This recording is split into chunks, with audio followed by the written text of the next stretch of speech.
welcome the star of CSI New York and New York Times best-selling author, Harper.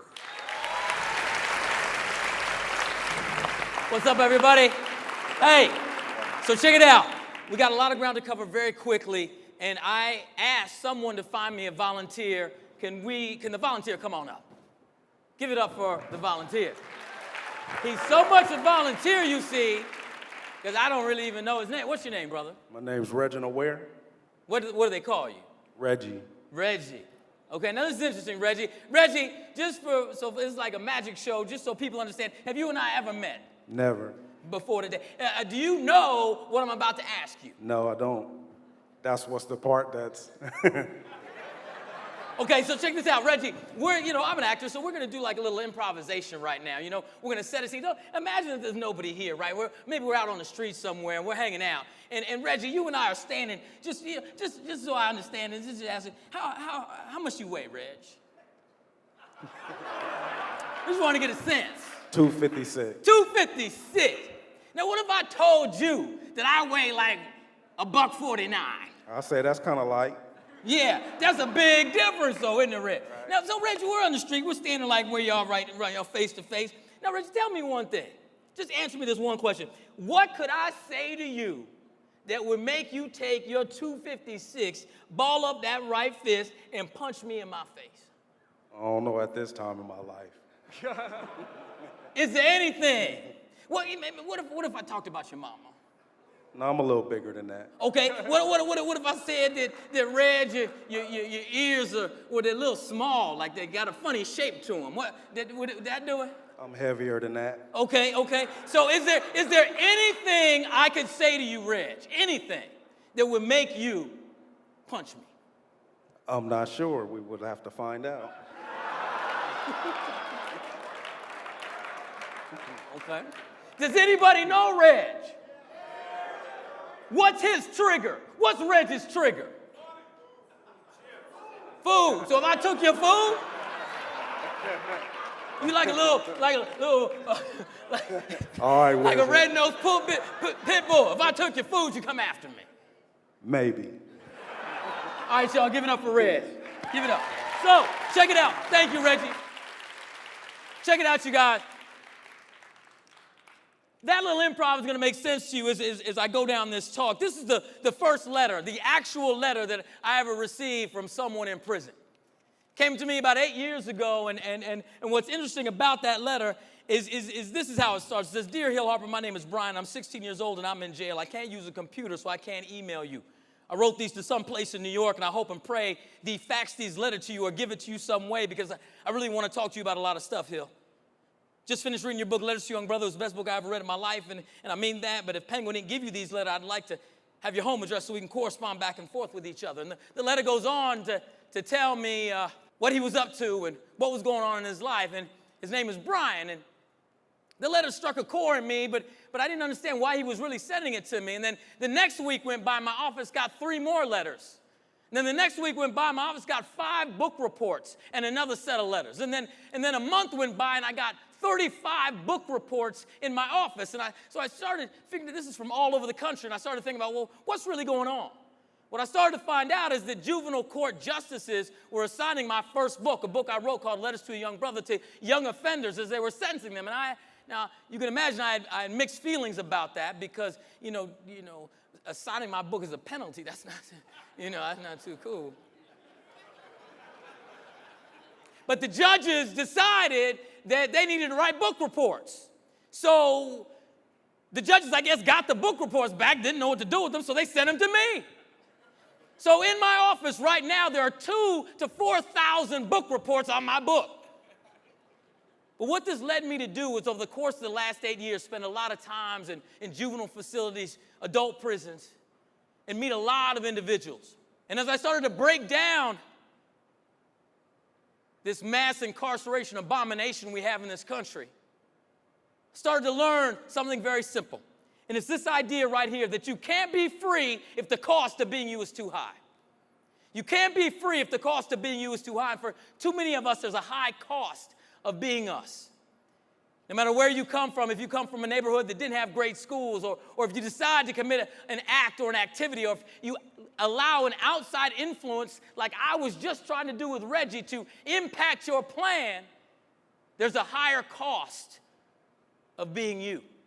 We've already heard today, we lock up 6 to 10 times more people than any other industrialized nation in the world. We have more black men incarcerated today than were slaves in 1860. There are more African Americans in prison in the U.S. than were ever in prison at the height of apartheid in South Africa. There are 3 times more Latino brothers incarcerated than white men, and the majority of white males that are incarcerated in this country grew up below the poverty line. If there's one thing that links most people who are incarcerated in our country, it's the fact that it's not race. It's not necessarily gender. It's actually poverty. And you can't be free if the cost of being you is too high. And there's a huge cost if you grew up poor in this country, because you had substandard education, substandard facilities. You had substandard opportunity to actually break out of that cycle of poverty. So how can we start to think about what that means? And this is what I want to talk about, this concept of, I really don't care where you've been, who you are, whether you're a visitor or you've been incarcerated a long time, a short time, you're getting out soon, you've been here. Because the interesting thing about this is, if you wrap your head around it, that every choice each and every one of us has made in our lives up until now has led us to be in the exact same place at the exact same time. And that's this gymnasium right here on these prison grounds. So every choice I've made has allowed me and led me to be here.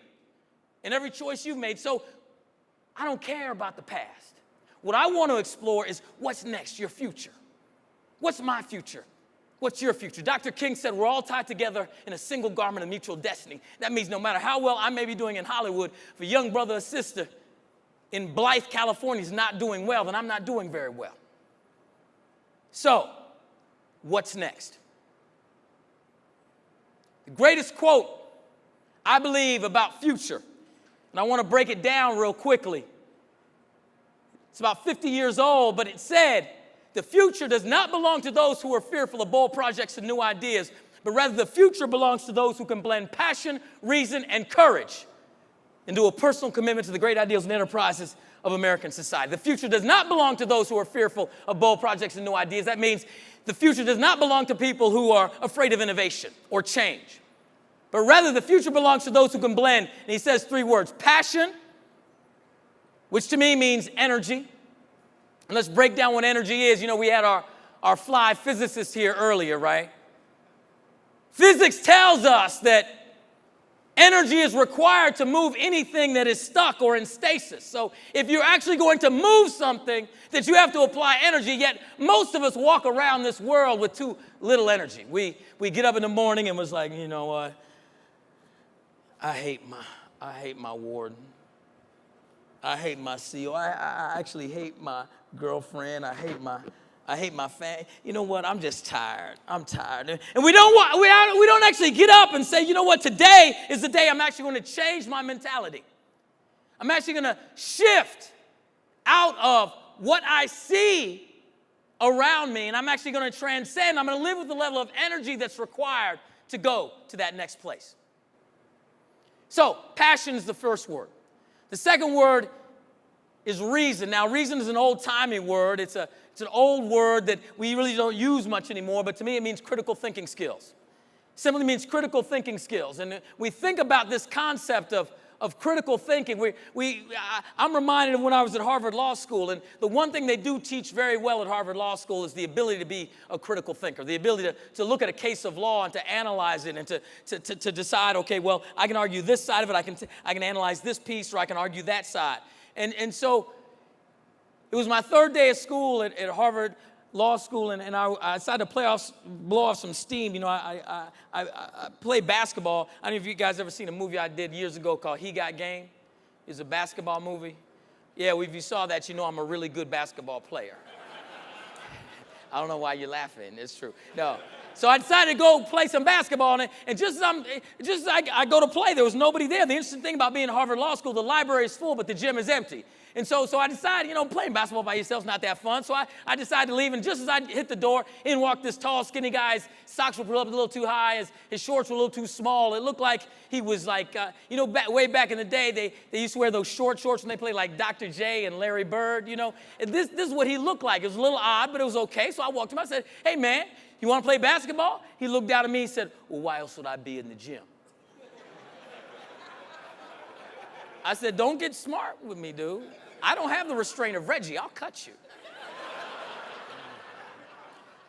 I say, what's your name? He says, my name's Barack. I say, Barack, nice to meet you. Turns out it was this guy, Barack Obama. And what's interesting about this is that it was our first day of class, and it was like the third day, and we were there, and I actually looked up to this guy, not just because he's taller than me. We realized we're in the same class, and he had spent about 7 years after undergrad doing community organizing in Chicago, and I was young. I went straight to grad school right out of Brown University, and I was there, and I was excited, and this man turned out to be an individual who had the best reasoning or critical thinking skills of anyone I'd ever met. And ironically, 3 years later, he and I went to prison together for the first time. We actually went and played basketball at Walpole State Penitentiary against a bunch of inmates as third-year law students at Harvard. The game got organized because a brother from the prison reached out to me. I led the Black Students Community Outreach Program, and he said, would you Black students at Harvard come and do a reach out with us in prison? So I grabbed Barack, and I grabbed a couple other people. We went out and played. And that experience reminds me that I believe that but for a few choices and experiences in our lives, the one person we were playing basketball with, myself or Barack, we could have switched place with anybody in that prison.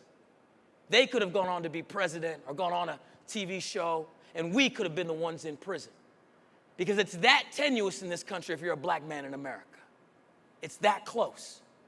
And so when we think about this idea of being critical thinkers, we have to think it from terms of what is our ultimate goal? How can we be active architects of our own life? Use our mind to transcend the metal bars or the mental bars to actually get to where we need to go.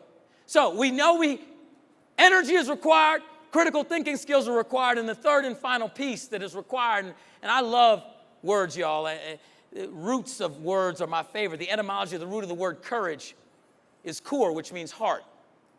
And I would suggest to you that getting into your heart, as Sean Stevenson said earlier, is required.